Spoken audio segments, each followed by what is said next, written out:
At the moment, the media is full of it. The arrest of Inez Weski. The former lawyer of the most infamous criminal in the Netherlands at the moment, Ridouan Taghi. But who exactly is this woman? Where do we know her from? And why was she arrested? In this video, I will tell you everything about one of the most well-known criminal defense lawyers in the Netherlands, Inez Weski.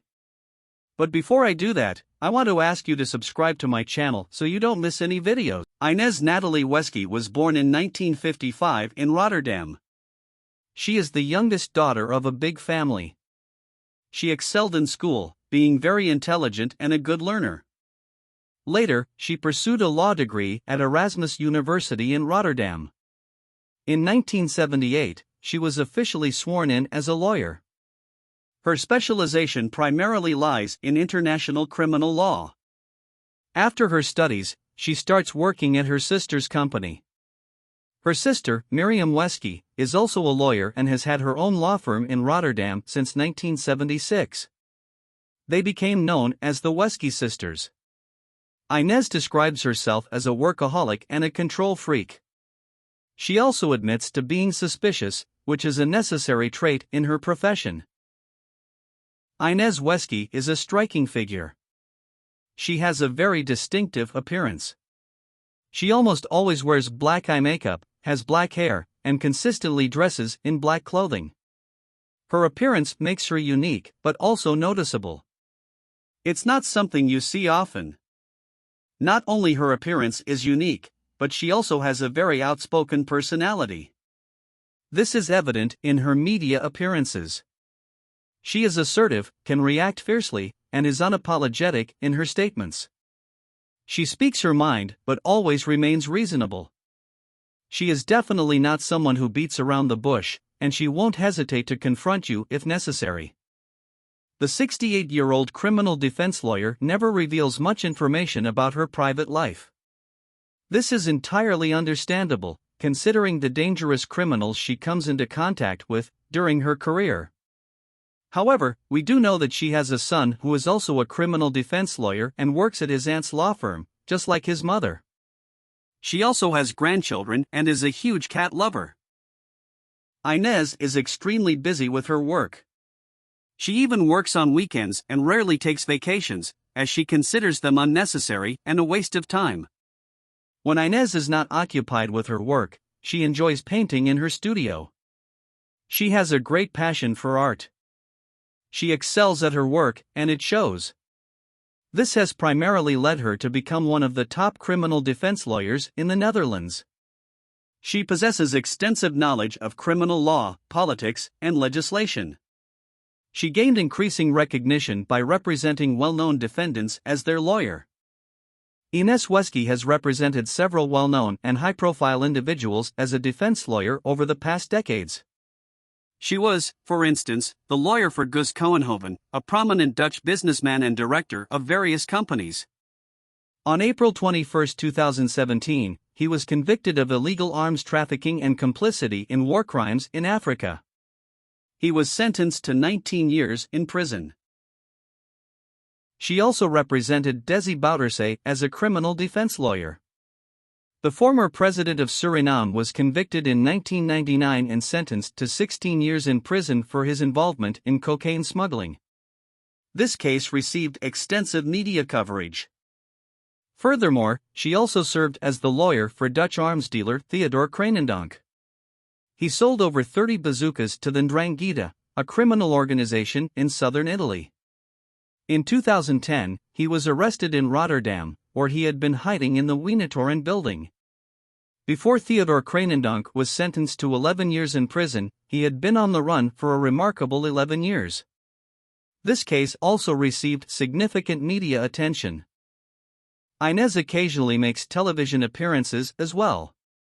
From December 2011 to 2016, Inez Weski served as the chair of the jury for the Great Dictation of the Dutch language. This competition focused on the correct spelling of the Dutch language. The program was broadcast annually during the third week of December and aired on Dutch and Belgian television. On January 14, 2012, Inez was named Liberal of the Year 2011 by the Youth Organization for Freedom and Democracy. She received this award for her much-needed fight for the rule of law. She is a highly sought-after lawyer, and due to her expertise, she naturally charges a substantial fee for her services. Inez Weski is certainly not inexpensive. She charges a remarkable €400 per hour for her valuable services as a lawyer. Inez Weski has been the lawyer for Ridwan Taghi since 2019, representing him in the Marengo trial. In the Marengo case, 17 defendants are being tried for various murders and attempted murders. Ridwan Taghi and Saeed Razuki are being prosecuted for ordering these murders. Both are suspected of leading the criminal organization known as Marengo, which is involved in murder, attempted murder, and preparation of murder. On December 16, 2019, Ridwan Taghi was arrested in Dubai. Prior to his arrest, he had been on the run from the police for several years. The Public Prosecution Service even offered a reward of €100,000 for tips leading to his whereabouts. As the leader of the Macro Mafia, Ridwan Taghi has been held in the extra-secure facility in Voot since his arrest in 2019. He is not pleased with his confinement in the most heavily guarded prison in the Netherlands, and he has stated that he finds life in prison inhumanely difficult. In addition to Inez Weski, his cousin Youssef also supported Ridwan as his so-called media lawyer. In February 2021, an investigation was launched into Taghi's ability to communicate with the outside world. Eventually, permission was granted to eavesdrop on the conversations between Ridwan and Youssef. It was revealed that Youssef served as the link in communication between Taghi and the outside world.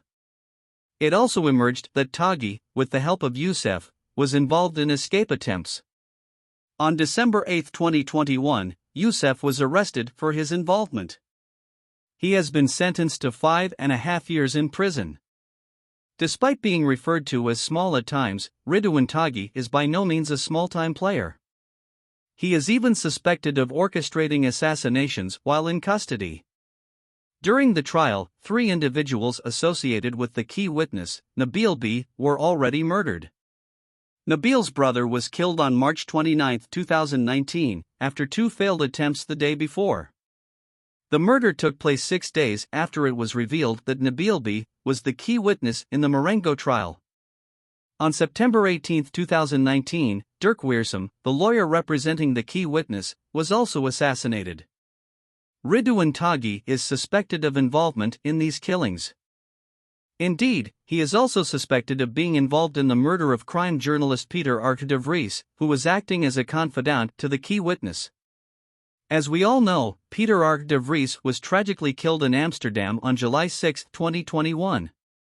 In 2019, the Public Prosecution Service had already reported that Peter was on Taghi's hit list, but Ridwan had always denied this. All this time, Inez Weski stood by him. Until she was arrested on April 21, 2023. She is suspected, among other things, of leaking unlawful information to the criminal organization of Ridwan Taghi. Additionally, she is also suspected of participating in a criminal organization involved in international drug trafficking and money laundering. During a hearing in July 2022, in the case of Youssef Taghi, strong suggestions were made that Inez Weski had also leaked classified information. 2 family members of Ridwan Taghi allegedly discussed in encrypted conversations the possibility that Inez Weski had brought USB sticks into the prison. However, this was never confirmed. Inez Weski's lawyers declined to comment further. Weski is currently under restrictions and is only allowed to have contact with her legal counsel and no contact with the outside world. 3 days after her arrest, it was revealed through her lawyers that she has decided to cease representing Ridwan Taghi. Inez Weski has been in custody for 15 days now. A few days ago, on May 4, it was announced that her pre-trial detention will be extended by 30 days. This decision was made by the Rotterdam court. According to the court, there is sufficient reason to keep the 68-year-old woman in custody for a longer period. How do you think this will end? Do you think she has any involvement with the criminal organization of Ridwan Taghi? Let us know in the comments. Thank you for watching. Subscribe to my channel and click the bell icon, and I see you next time.